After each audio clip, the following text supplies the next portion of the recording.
Salut tout le monde. Souvent, les gens me demandaient pour aller plus loin avec certains points de grammaire. Aujourd'hui, on va faire exactement ça. On ne parle pas de les verbes ou les états ou les ordres des adjectifs. Non, on va voir les erreurs subtiles, quand même les avancées font. Encore, ces 5 règles que je vais vous donner aujourd'hui montrer tout de suite que vous êtes francophone.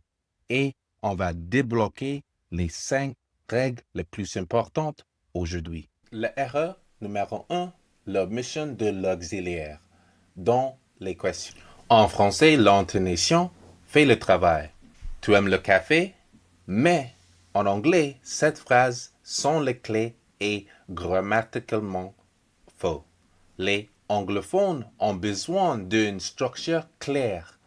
Le sujet ne peut pas précéder le verbe principal. Pour poser une question simple, l'auxiliaire do ou did obligatoire en tête d'une phrase. Vous dites Do you speak Spanish? Did they find their keys? Jamais dit You speak Spanish? Or en français, c'est le erreur numéro 2, le mauvais placement de l'adverbe.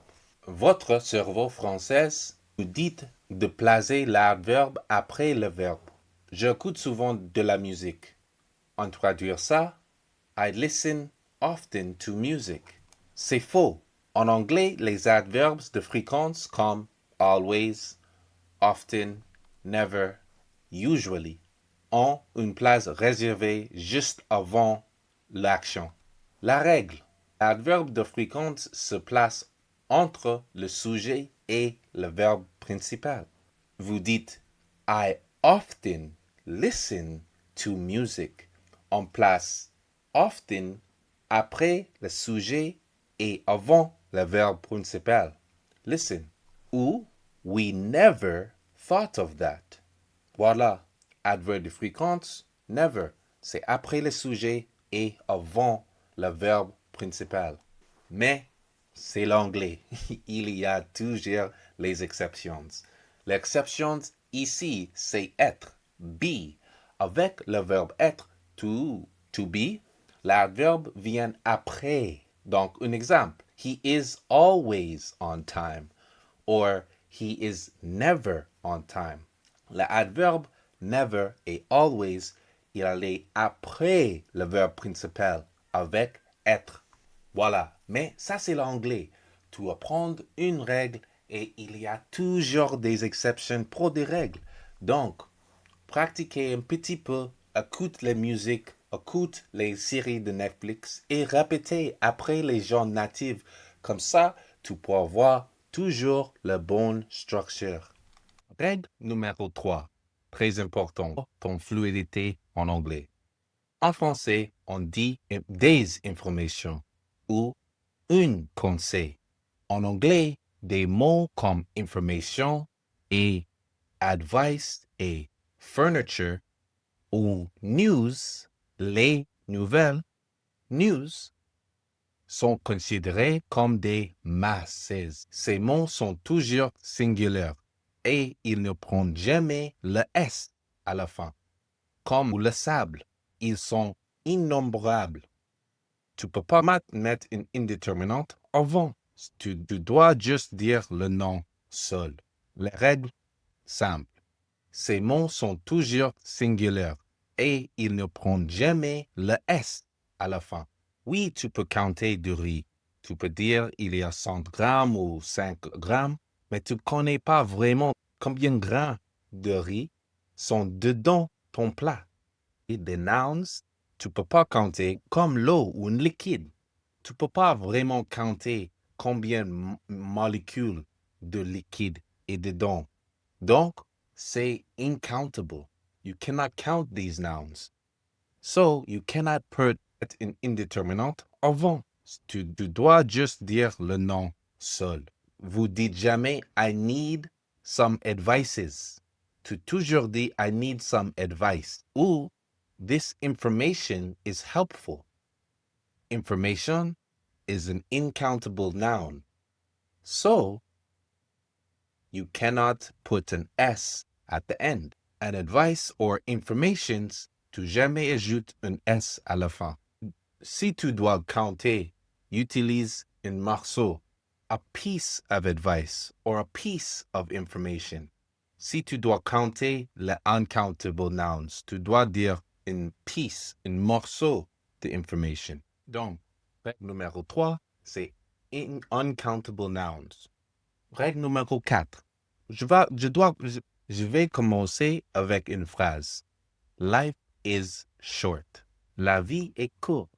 En français, quand tu parles d'une idée, philosophie, un concept, une catégorie, on utilise l'article définitif. Le football est populaire. La patience est une vertu. Naturellement, on traduit avec the. Mais avec tous les exemples en anglais, des concepts généraux, tu ne mets pas un article définitif. Un article définitif. Donc, football is popular. Pas the football is popular. Or philosophy is great. Or philosophy is interesting to study. No article définitif devant le concept ou catégorie. Alors, on va parler de le 5e et on est fini pour aujourd'hui. Et, s'il vous plaît, likez la vidéo, abonne-toi et continue à regarder. On va continuer à apprendre l'anglais ensemble. Let's continue à attaquer la leçon. OK. Règle numéro 5. Comment distinguer since et for? Première chose, je dis, imagine un visuel avec un calendrier, avec un point de départ pour since et une durée pour for. Cela, c'est une erreur de débutante qui persiste souvent en français. Nous utilisons le seul mot depuis pour les deux concepts. J'ai étudié depuis 3 heures ou j'ai étudié depuis midi. L'anglais font une distinction cruciale, surtout avec le présent perfect.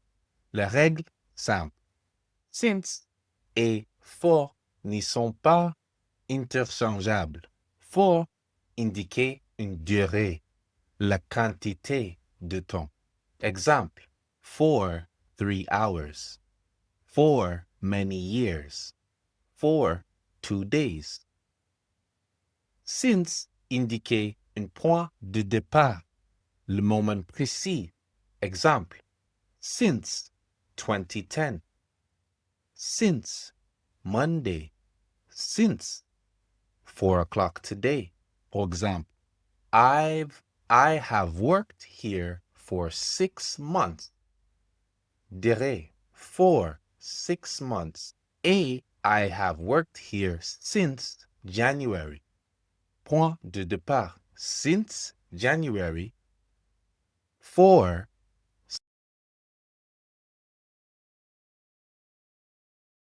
6 months.